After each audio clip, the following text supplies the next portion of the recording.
Ya, Assalamualaikum warahmatullahi wabarakatuh. Ya, jadi saya kemarin sudah share materi dan saya yakin kalian sudah melihatnya. Kita langsung ke tanya jawab aja ya. Intensitas NMR, transisi NMR itu bergantung pada beberapa faktor. Bagi siapa yang suka nanya faktor, ada yang masih suka nanya faktor ya. Apa saja? Apa saja faktornya? Lihat aja ini langsung dari persamaannya kan gampang. Intensitas itu berbanding lurus dengan jumlah spin alfa dikurangi jumlah spin beta dikalikan B0. B0 itu adalah medan magnet dari luar, ya kan? Ya ini faktor-faktor yang mempengaruhi, kan gitu ya. Gampang aja, lihat aja persamaannya apa gitu yang ada di situ. Asalkan dia bukan konstanta, ya iyalah yang berpengaruh. Apalagi, kan gitu ya. Bagi yang suka nanya faktor-faktor ya, biar nggak nanya lagi. Nah, di mana jumlah spin alfa dikurangi jumlah spin beta itu setara, ini bukan sama dengan ya, ini kesetaraan, berarti kan yang namanya setara mestinya ada konstanta yang menghubungkan, kan gitu kan ya. Pokoknya setara itu berarti kalau ini naik, ya ini ya naik, kalau ini turun, ya ini turun, kan gitu ya. Dengan apa? N adalah jumlah spin total, baik alfa maupun beta. Dikalikan gamma. Gamma ini apa kemarin? Gamma adalah rasio magnetogirik. Gamma, gamma. Gamma, rasio magnetogirik. Lihat ini angkanya. Untuk inti-inti yang berbeda, angkanya berbeda. Ya, itu nanti ada hubungannya dengan pertanyaan kalian juga soalnya. Nanti yang tanya soal rasio magnetogirik. Jadi, intensitas itu berhubungan atau berbanding dengan jumlah spin dan medan magnet dari luar. Artinya kalau berhubungan lurus begini, berbanding lurus, kalau B0 naik, maka intensitas naik. Kalau selisih antara N alfa dengan L beta naik, maka intensitas naik. Ya, gampang aja kan? Ya.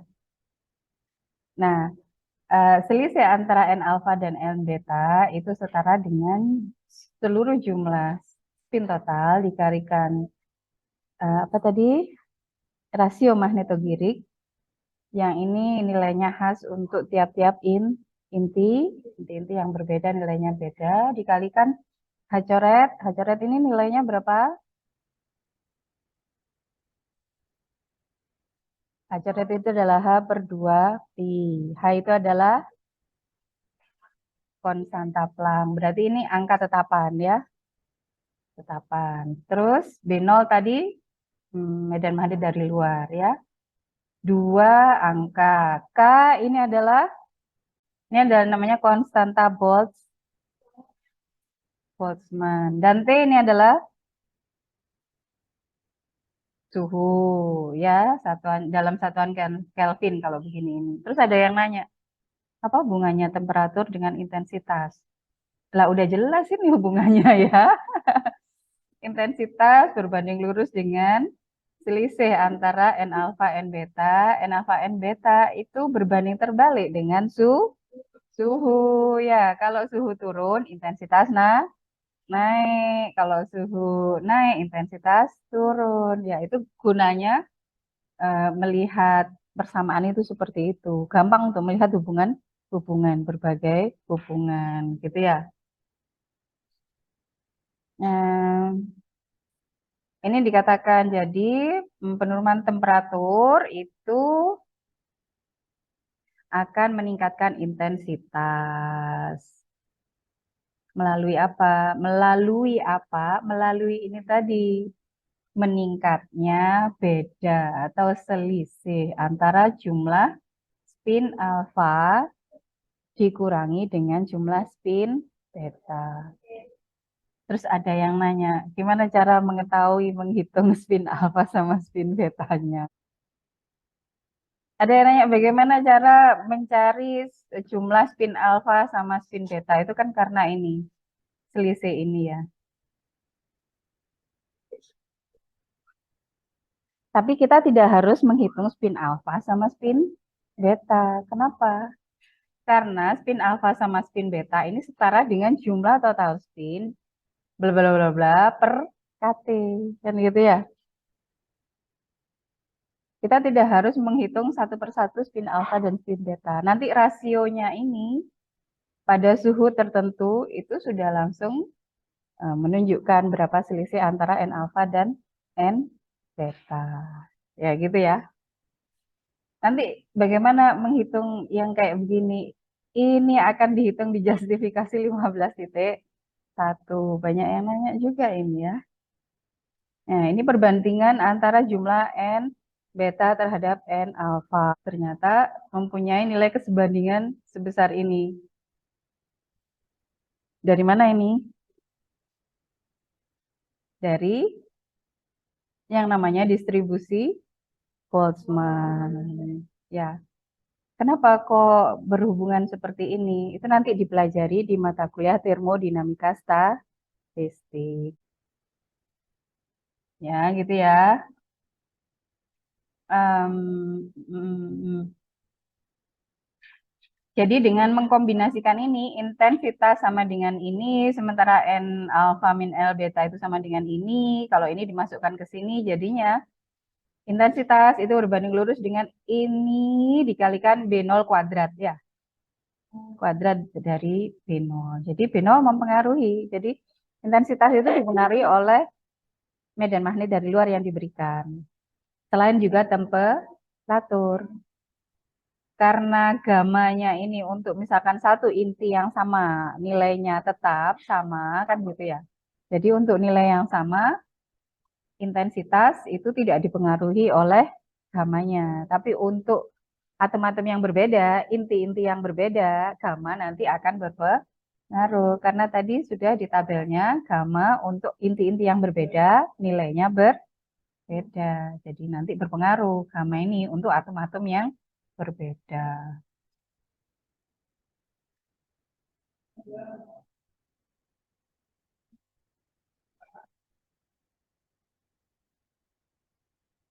Hmm. Jadi itu ya. Jadi termasuk salah satu cara strategi untuk meningkatkan intensitas transisi biar kelihatan ya gitu ya. Salah satu caranya adalah dengan meningkatkan medan kekuatan medan magnet dari luar yang diberikan. Karena itu kalau misalkan kita ketemu NMR sekian Tesla dengan sekian Tesla, itu kalau Teslanya lebih besar nanti resolusinya akan semakin tinggi, akan semakin kelihatan puncak-puncak yang mungkin tadinya tidak terlalu kelihatan itu menjadi lebih terlihat. Ya itu ya. Ada yang nanya apa lagi? Oh ini ya, ada yang nanya tentang rasio magnetogirik itu ya. Ya itu tadi, kenapa kok berhubungan dengan intensitas? Ya karena di sini ada gamanya ini. Begitu gamanya berbeda, kita lihat ini ada daftar gamma. Untuk proton H+, gamanya adalah 26,75. Untuk atom C13 gamanya 6,73. Gamma semakin besar, berbanding lurus enggak dengan intensitas gamma itu? Ya, jadi gamma semakin besar, intensitas semakin tinggi. Ya, jadi itu ya. Itulah kenapa intensitas HNMR itu lebih tinggi, lebih besar daripada CNMR. Ada yang tanya apa lagi? Di sini banyak yang tanya soal ini. Ya, justifikasi 5.1 ini. Tapi saya agak lupa nanyanya apa. Ya, saya bahas sedikit aja ya, secara umum.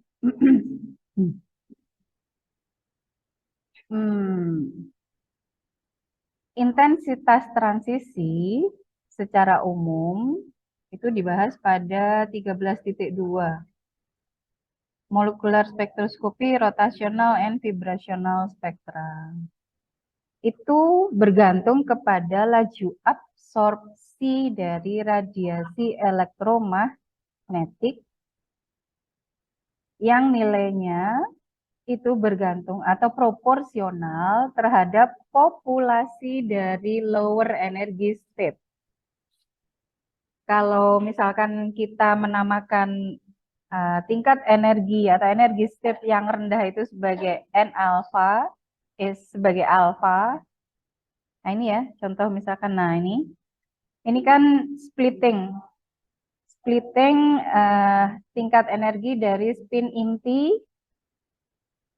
Ketika belum ada medan magnet dia energinya sama, ketika ada medan magnet dari luar tersplitting, yang lebih rendah energinya kita namakan alfa, spin alfa, dan yang lebih tinggi kita namakan spin beta. Nah, intensitas absorpsi itu berbanding dengan absorpsi atau laju penyerapan, laju absorpsi radiasi elektromagnetik, berarti sinar yang dimasukkan gitu ya. Kalau kemarin NMR ini dia menggunakan kembang elektromagnetik daerah apa? Pada daerah ini radio frekuensi. Nilainya itu proporsional terhadap populasi atau jumlah dari spin dengan energi yang lebih rendah. Kita lambangkan sebagai N alpha. Dan kemudian laju emisi terstimulasi itu proporsional terhadap populasi dari spin pada energi yang lebih tinggi atau spin beta. Jadi tadi kita punya tingkat energi spin ya. Ini tersplitting menjadi alfa dan beta. Lah, seberapa banyak spin kita yang berada di alfa itu jumlahnya N alfa, yang di beta namanya N beta. Ini populasi ya. Populasi itu jumlah berarti banyaknya spin. Ya, gitu ya. Nah, intensitas itu bergantung kepada laju absorpsi radiasi elektromagnetik. Ini kan ada radiasi gap energi antara alfa dan beta sebesar apa itu? Gamma H coret B0 ya. Gamma H coret B0 gini ya. Ini setara dengan HNU, di mana ini adalah frekuensi sinar datang. Ya, gelombang elektromagnetik datang yang masuk. Kalau dalam NMR dia menggunakan frekuensi radio. Ya.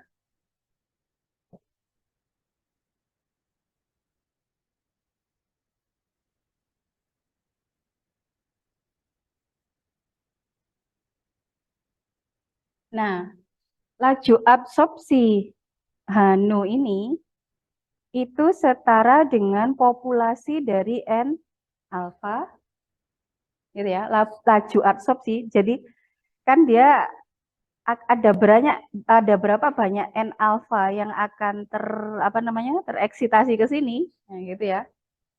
Itu kan tergantung seberapa banyak ini HNU yang bisa diserap ini kan.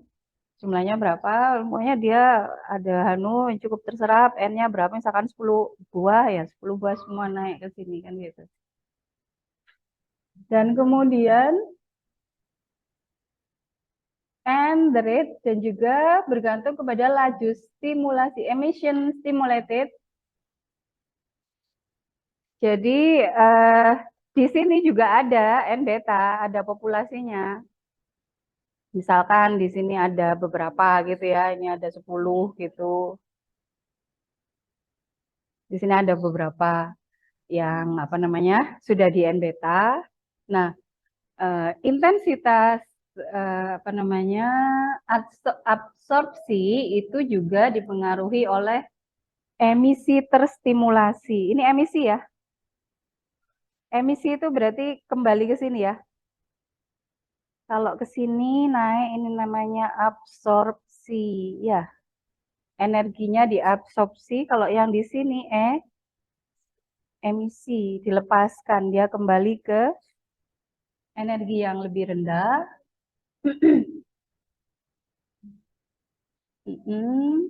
At the low frequency, typical of magnetic resonance, pada frekuensi rendah, jadi frekuensi radionya adalah frekuensi yang rendah, gitu ya. Kita dapat mengabaikan emisi spontan karena angkanya kecil. Jadi ini dalam frekuensi radio, emisi spontan ke sini, ini ada yang terstimulasi, ada yang spontan. Yang spontan ini jumlahnya kecil, karena itu dia diabaikan. Therefore, the net rate absorption is proportional to difference in population. We can write, karena itu kemudian laju absorpsi,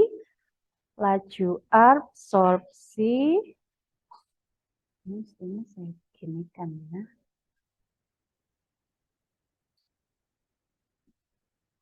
Laju absorpsi itu kemudian menjadi berbanding lurus dengan jumlah populasi spin alfa dikurangi populasi spin beta. Ya.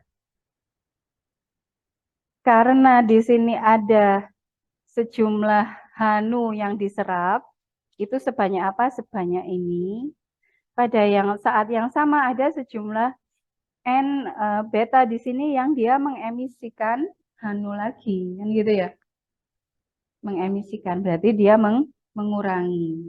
Kalau ini diserap, yang ini mengurangi, kan gitu ya. Itu asal usulnya. Terus kemudian itu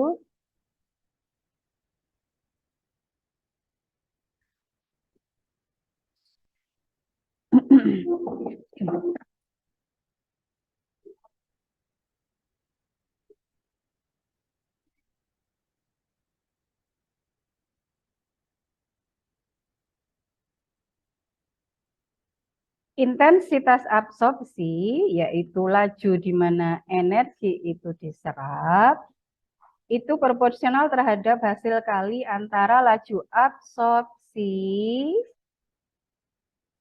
dan energi dari setiap foton.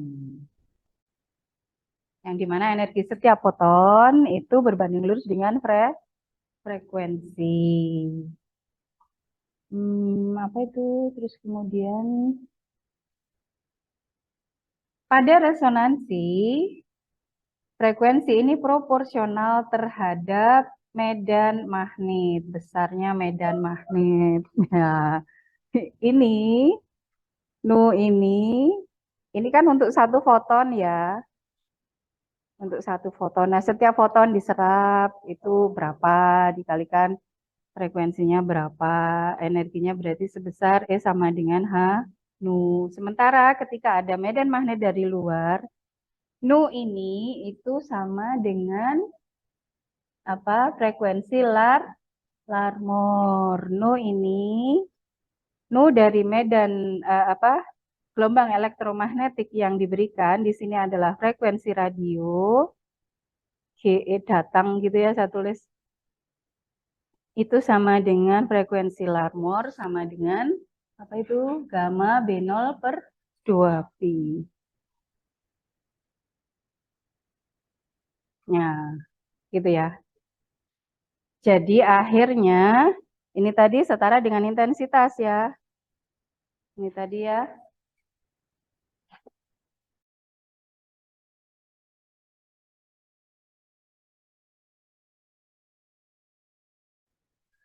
So we can write intensitas absorpsi itu sama dengan, atau bukan sama dengan, tapi berbanding lurus dengan jumlah N alfa min N beta dikalikan B0.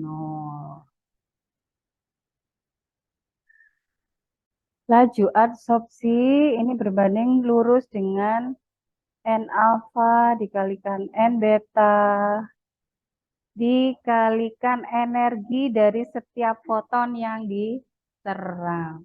energi dari setiap foton yang diserap, sementara frekuensi dari foton yang diserap itu sama dengan frekuensi Larmor. Maka N alpha min N beta itu sama dengan H gamma B0 per 2 pi.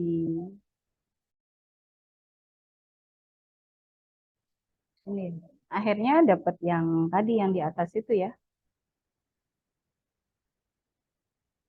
Nah, dapat ini. Oh, tapi ini ada KT-nya. Kalau di sini nggak ada KT-nya.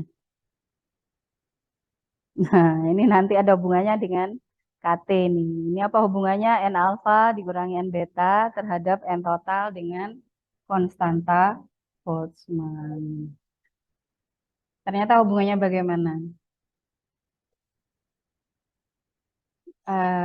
Untuk menuliskan ekspresi dari beda populasi N alpha min N beta ini kita menggunakan distribusi Boltzmann, di mana perbandingan menurut distribusi Boltzmann, perbandingan antara N beta per N alpha itu adalah sama dengan ini. E kalikan min delta ini bilangan natural ya. Kalau delta E ini adalah beda energi per KT itu sama dengan 1 min delta E per KT sama dengan 1 min delta E-nya tadi itu berapa? Delta E-nya tadi berapa? Mestinya adalah ini ya, gamma H coret B0 ya. Gamma H coret B0. Tapi di sini H coretnya hilang ya. 1 minus gamma B0 per KT. Di mana delta E itu adalah selisih energi antara E alpha dengan E beta. Itu ya. Ini delta E sama dengan E beta min alpha apa alpha min beta itu? Beta min alpha sama dengan ini. Nah, kemudian ekspansi of the exponential, ekspansi dari bagian eksponensial ini menjadi seperti ini. Ini dari mana? Ada yang tahu? Kok dari sini terus tiba-tiba menjadi begini? Ini dari mana ceritanya? Ada yang tahu? Diapakan dari E pangkat minus delta E per KT itu menjadi 1 minus delta E per KT. Ada yang tahu? Ini namanya apa? Kalau orang matematika itu biasa membuat ekspansi dari penyelesaian ini biar tidak diselesaikan secara analitis, itu dibuat ekspansi yang namanya penjumlahan dari beberapa suku. Kalau di sini contohnya ada 2 suku. Penjumlahan 1 ditambah dengan minus delta E per KT. Nah, gitu ya. Nanti kalau mau lebih teliti lagi, ditambahin suku ketiga lagi, ditambahin suku keempat lagi. Nah, seperti itu. Itu cara penyelesaian matematis. Untuk menyelesaikan ini biar gampang. Dikonversi menjadi deret namanya. Ya, itu menjadi seperti ini dan akhirnya kita peroleh begini. Nah, ekspansi yang semacam ini ya itu cocok jika delta E-nya itu jauh-jauh lebih kecil daripada KT. Dan keadaan ini itu cocok untuk keadaan spin inti. Dan kemudian ditata ulang. Oh ini loh ya yang tadi ekspansi itu contohnya. E pangkat min X itu diekspansikan menjadi 1 min X plus setengah X kuadrat minus apa dan itu sampai panjang sekali biasanya sampai tak hingga. N alpha min N beta per N alpha plus N beta itu sama dengan N alpha kalikan ini. Dari mana ini? 1 minus N beta per N alpha. Benar nggak ini ya? N alpha kali 1 sama dengan N alfa kali 1 sama dengan berapa? N alfa. N alfa kalikan N beta per NA sama dengan N beta. Berarti sama dengan ini loh maksudnya. Ini cuma cara penulisan yang lain saja. Ya, ini juga begitu sama. Kenapa dibuat begini?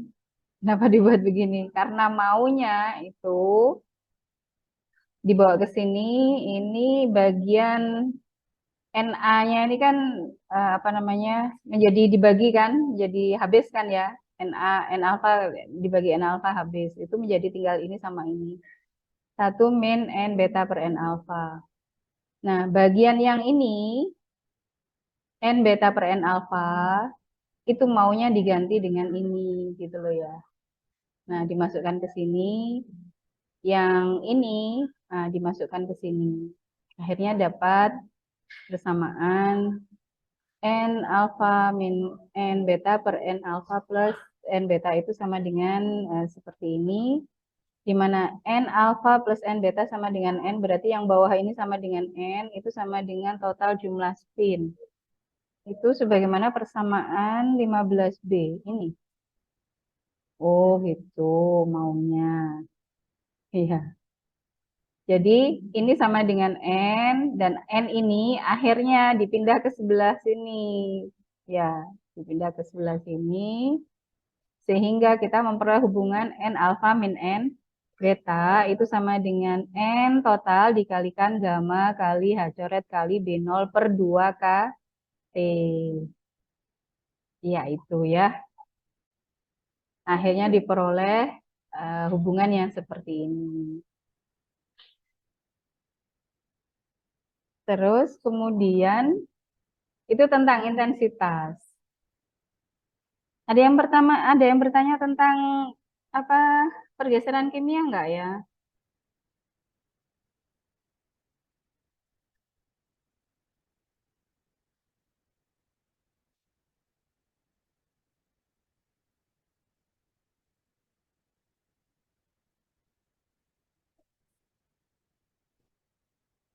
Ini ada yang menanyakan yang ini ya, masih yang pertama tadi ya. Penurunan temperatur dapat meningkatkan intensitas dan transisi NMR melalui peningkatan beba populasi alfa dan beta. Peningkatan populasi alfa dan beta itu yang bagaimana? Ya, begini ya. Misalkan pada temperatur turun, nah kalau temperaturnya turun, kalau awalnya begini, bisa jadi ketika temperatur turun, ada beberapa populasi dari N alfa ini yang dia bereksitasi ke sini, N beta. Sehingga sini ketambahan 2, sini kurang 2. Ini namanya peningkatan spin alfa dan penurunan spin beta. Beta. Oh iya, keliru spin beta dan penurunan spin alfa. Ya itu maksudnya. Ya. Kalau tadi kenapa kok bisa ini berubah? Itu tadi ada hubungannya dengan temperatur. Dan eh, kenapa nanti ada perubahan populasi alfa dengan beta? Itu dipelajari di termodinamika statistik, gitu ya. Apakah ada faktor yang dapat mengaruhi peningkatan intensitas tersebut dengan menikmatnya menikmatnya medan magnet?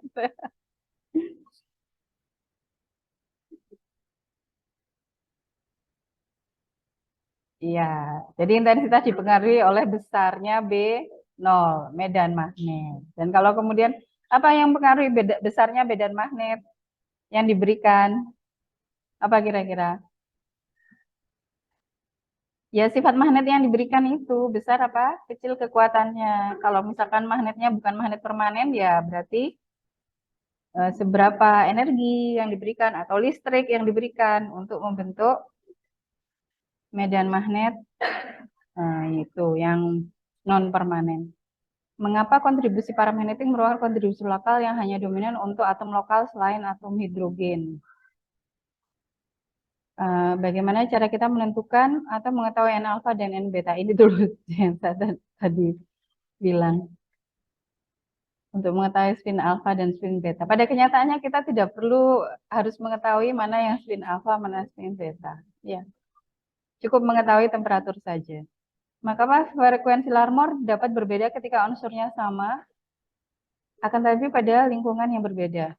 Frekuensi Larmor berbeda ketika unsurnya sama. Gampang untuk melihatnya ya. Coba, frekuensi Larmor itu merupakan gamma kalikan B0 per 2pi. Untuk apa itu? Unsur yang sama, berarti intinya sama gitu ya maksudnya. Siapa yang nanya? Soalnya begini, inti yang sama, unsur yang sama belum tentu merupakan inti yang sama. Kayak misalkan atom C. C itu ada C12, ada C13. Ya. Walaupun unsurnya sama-sama C, tapi dia inti yang berbeda. Karena yang C12 itu bilangan kuantum I-nya 0, yang C13 bilangan kuantum I-nya setengah. Nanti mesti gamanya, magnetogiriknya mesti beda. Kalau pertanyaannya, mengapa frekuensi Larmor dapat berbeda ketika intinya sama? Kalau kita lihat, kira-kira apa bisa ketika intinya sama, frekuensi Larmornya berbeda? Jadi kalau gamanya sama, apakah bisa frekuensi Larmornya berbeda? Bisa atau tidak? Hmm? Bisa atau tidak? Lihat dari persamaan ini. Ketika gamanya sama, apakah PL-nya bisa beda? Apabila B0-nya beda. Di sini pertanyaannya apa? Berbeda ketika unsurnya sama, tetapi berada di lingkungan yang berbeda. Ya karena B0-nya beda. Gitu ya. Satu-satunya yang bisa membedakan frekuensi Larmor untuk inti yang sama itu adalah karena B0-nya beda. Karena 2pi itu konstanta, ya kan? Nah, sekarang B0-nya, bagaimana B0-nya ini bisa beda, ya kan gitu ya? B0 ini ketika bicara tentang shielding, tentang apa? Pergeseran kimia, B0 ini ternyata tidak hanya merupakan B0 dari luar, ya. Tapi ada tambahan sebesar delta B0, nah gitu ya. Yang itu berasal dari lingkungan inti tersebut. Gitu ya, ada tambahan.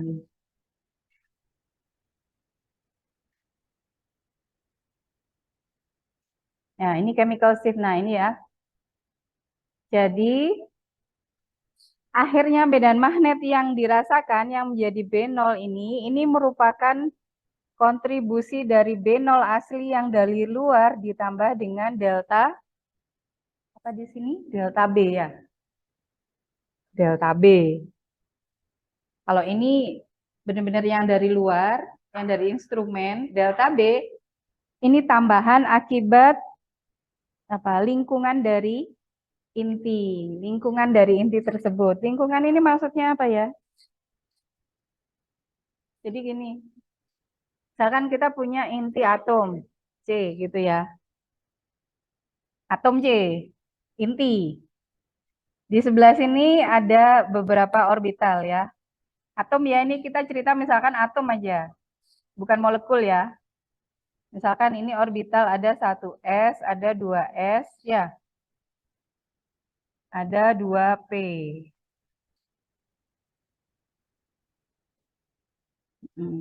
2p-nya itu kan nggak terlalu jauh dengan 2s ya, tingkat energinya.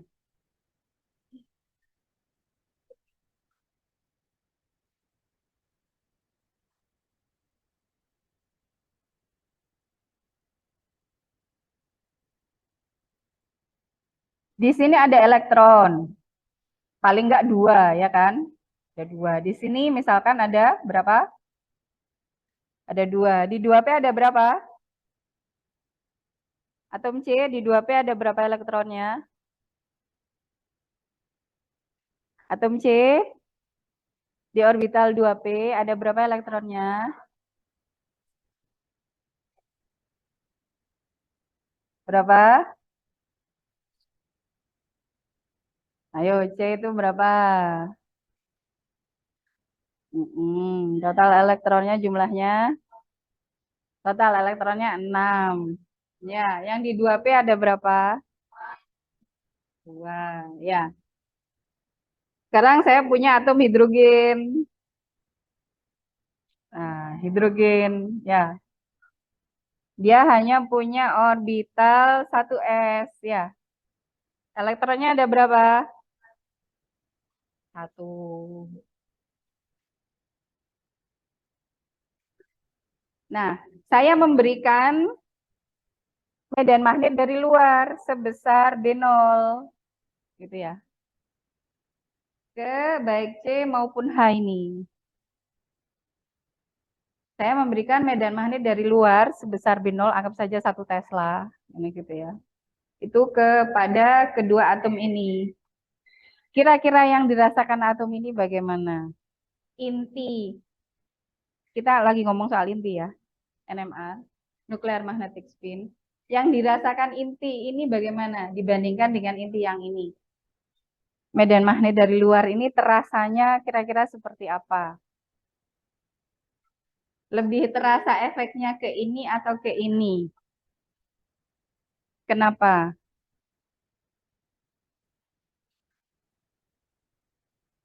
Karena yang melindungi dia sedikit. Ya, elektron yang di sekeliling dia ini yang melindungi dia dari medan magnet dari luar ini sedikit. Kalau ini lebih banyak. Jadi inti atom C ini merasa lebih terlindungi daripada inti atom H. Ya, itu yang disebut sebagai lingkungan, perbedaan lingkungan. Ini baru ngomong soal atom ya, baru ngomong soal atom. Nah, di sini setiap elektron ini kan kemarin kita sudah punya perhitungan kan ya, bahwa setiap elektron ini bisa menghasilkan mu momen magnet itu sebesar apa kemarin? Apa? Elektron ya. Elektron.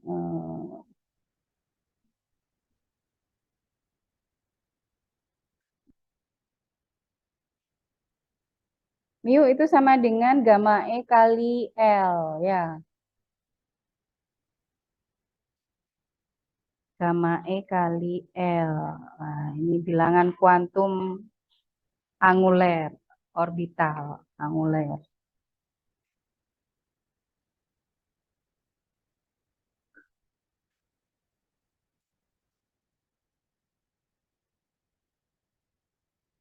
Kalau spin maka mu sama dengan GE kalikan gamma E kali spin, gitu ya. Ini adalah momen magnet.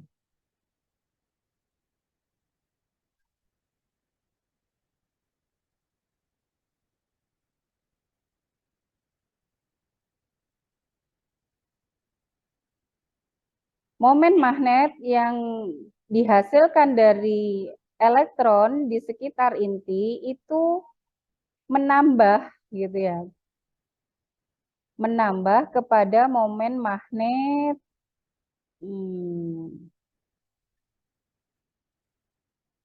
momen magnet dari luar yang diberikan.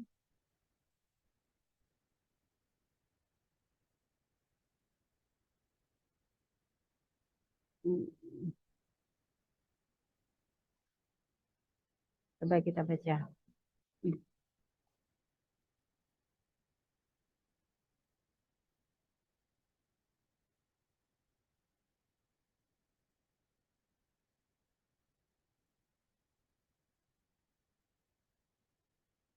Momen magnet inti berinteraksi dengan medan magnet lokal yang dibentuk oleh elektron-elektron itu di sekitar inti sebesar ya penjumlahan dari jumlah elektron dikalikan momen magnet yang dihasilkan oleh setiap elektron.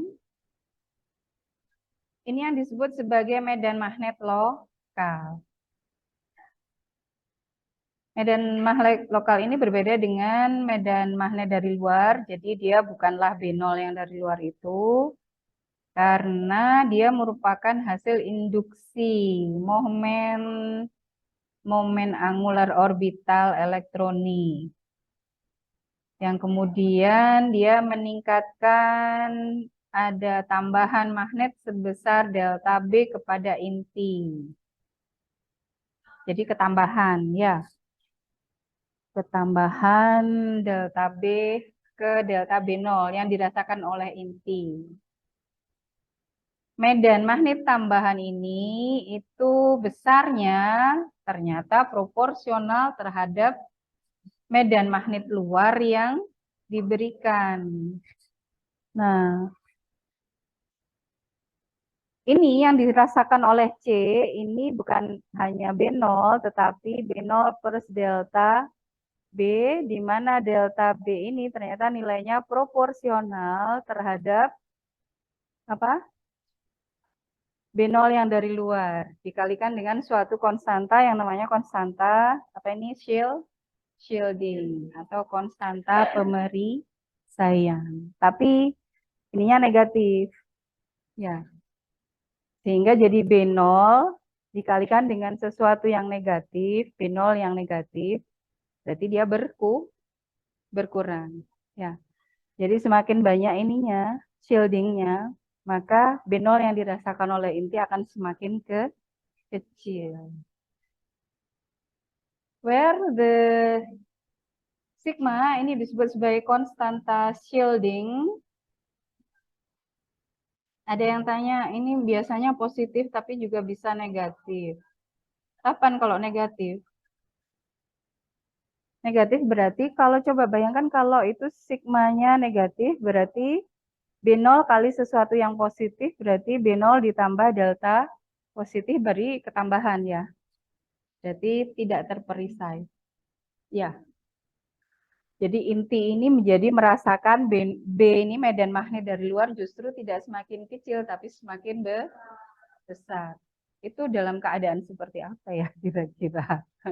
Itu keadaan yang sangat istimewa itu mestinya ya. Mungkin ada bagian dari elektron. Elektron ini kan seperti awan ya. Ada bagian yang mungkin kepadatannya tinggi, ada yang kepadatannya kecil atau justru tidak ada di daerah nodal plane mungkin kan gitu ya. Ya, itu mungkin bisa jadi.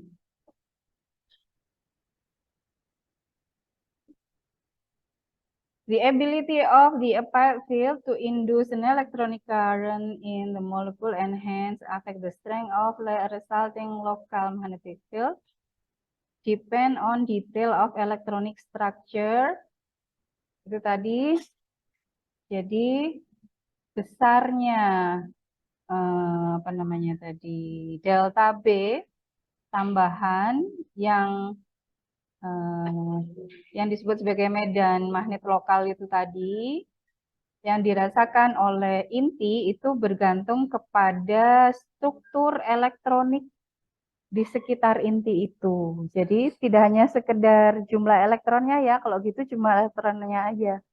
Tapi juga struktur elektronik, termasuk misalkan bentuk orbitalnya, termasuk apa namanya distribusi elektronnya, ada bagian daerah mana yang lebih padat, mana yang lebih tipis awan elektronnya gitu ya. So nuclei in different chemical group sehingga inti-inti pada gugus kimia yang berbeda akan memiliki konstanta shielding yang berbeda.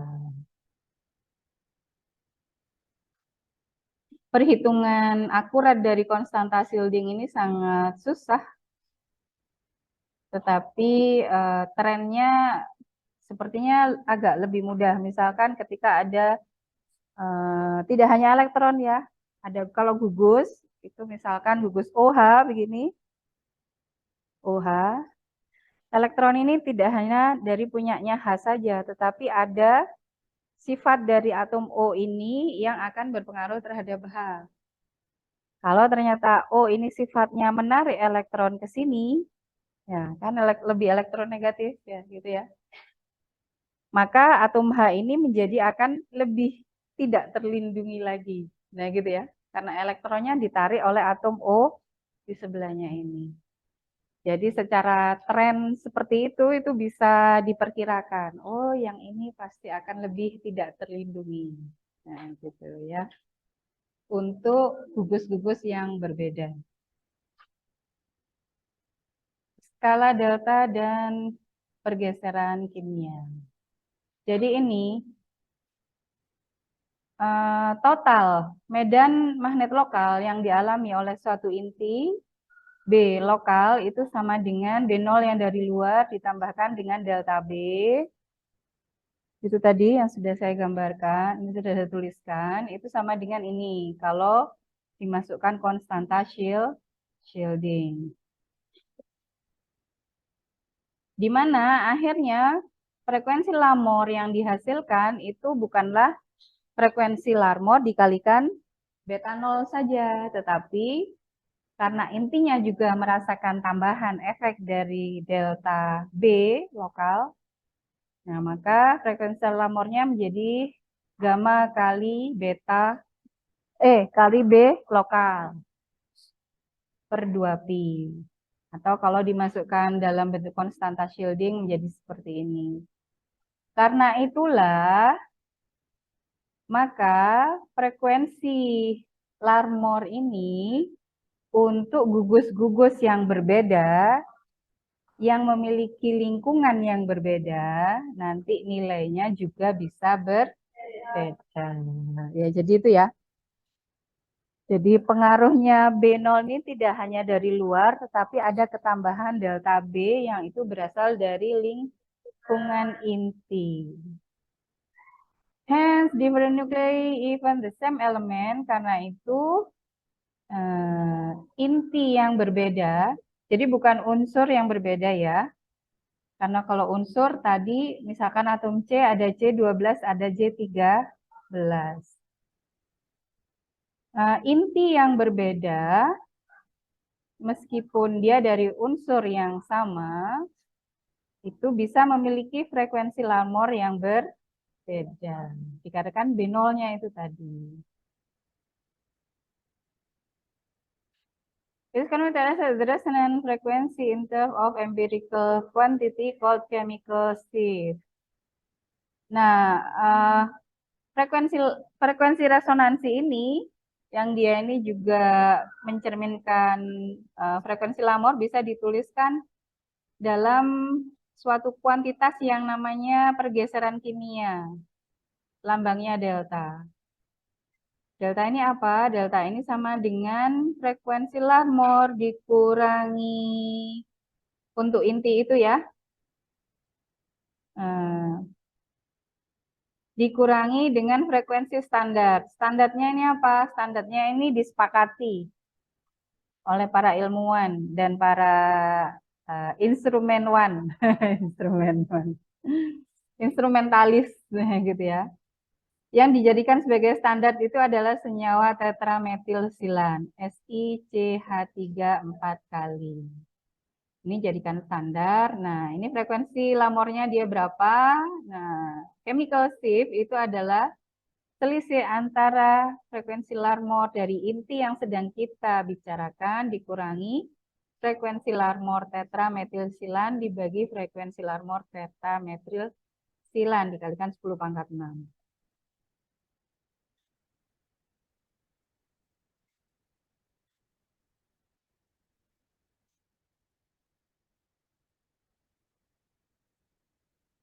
Yang lain pertanyaannya apa lagi ya?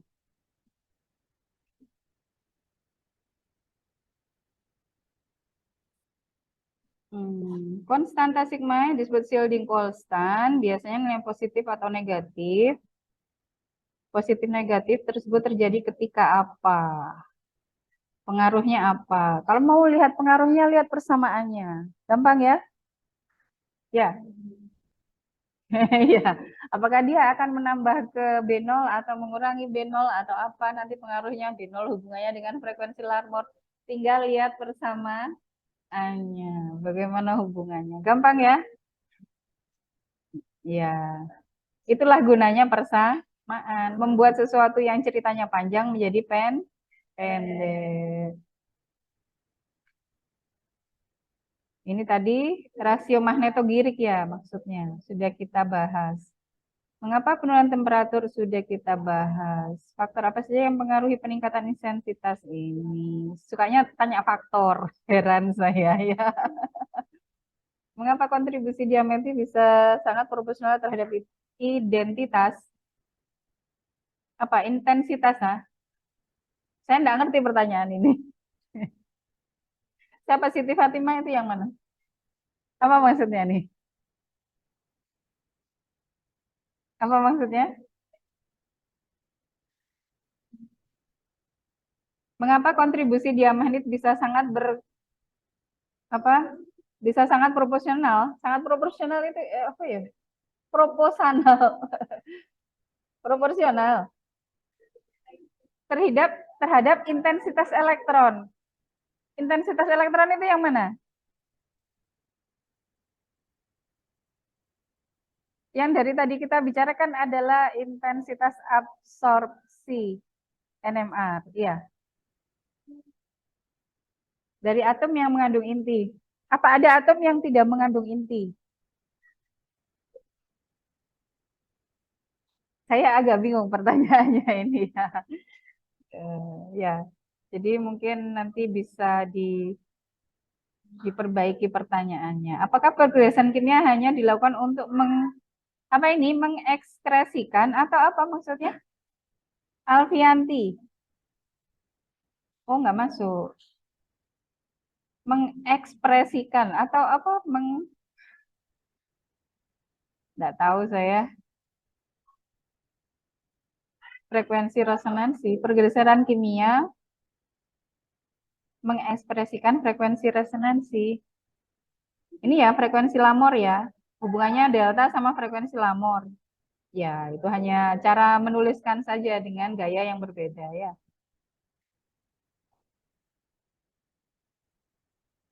Frekuensi rendah hasil resonansi dapat mengabaikan emisi spontan. Tadi sudah kita bahas. Dalam beberapa kasus sampel diputar dan cepat dengan cepat ke rata-rata ketidakhomogen magnetik.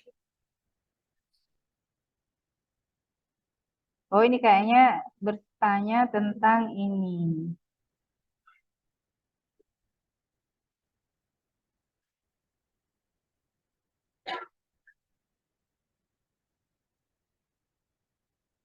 Tentang alat ini ya kayaknya ya.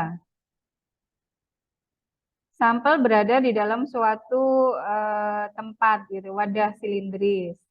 Dalam beberapa kasus sampel ini diputar dengan cepat untuk to average out magnetic inhomogeneities. Untuk apa ya? Average out itu merata-ratakan gitu. Merata-ratakan efek magnet yang tidak homogen. Gitu ya maksudnya ya. Jadi kan diberikan magnet dari luar. Bisa saja efek magnet yang dirasakan oleh sampel itu tidak homogen. Agar terasa homogen sama pada semua bagian sampel, sampelnya itu diputar gitu. Diputar dengan cepat. Ya itu untuk teknis aja, teknis untuk bahwa sampel kita semua merasakan medan magnet sebesar B0. Nah, gitu ya. Inner core dari atom pada diamagnet kontribusi dan elektron valensi yang terdiri ditandai dengan apa? Apa ya maksudnya ya? Pada diamagnetik kontribusi. Pembahasan diamagnetik itu di mana ya? Oh ini, local contribution ini ya. Jadi asal-usul dari konstanta shielding. Konstanta shielding itu merupakan kontribusi dari shielding lokal, artinya dari elektron-elektron di sekitar inti, ditambah dengan shielding dari neighbor, atom tetangga, dan juga shielding dari solvent.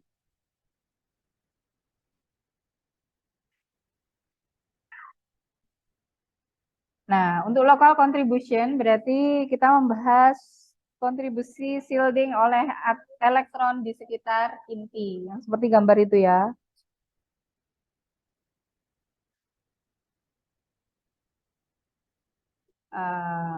Local contribution kepada konstanta shielding itu merupakan penjumlahan dari kontribusi diamagnetik dan kontribusi paramagnetik.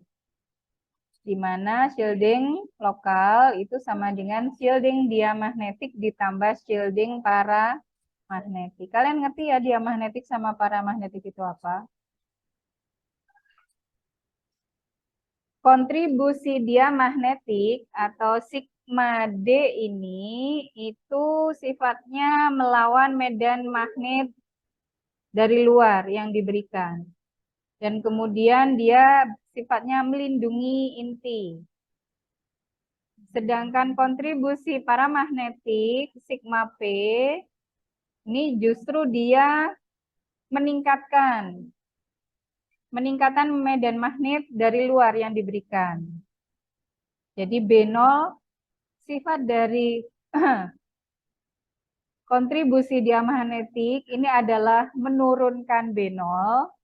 Kalau sifat dari konstanta shielding paramagnetik ini adalah menambah B0. Itu karena apa? Therefore, sigma D lebih besar daripada 0 dan sigma P lebih kecil daripada 0. The total local contribution is positive if the diamagnetic.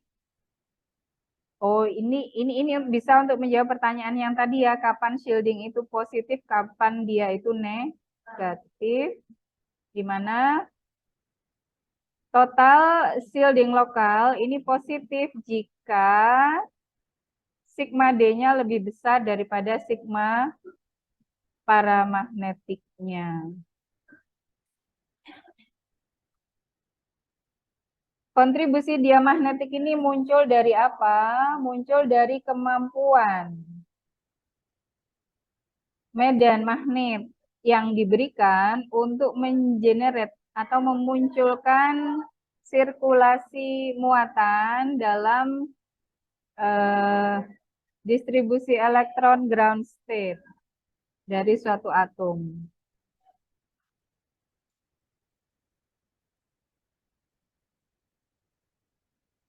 Besarnya sigma D ini bergantung kepada densitas elektron yang ada pada dekat inti dan dihitung dengan formula LAM. Seperti ini.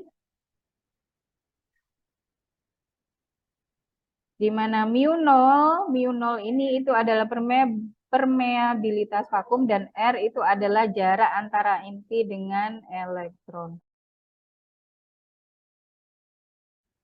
Baiklah, semoga apa yang kita pelajari bermanfaat.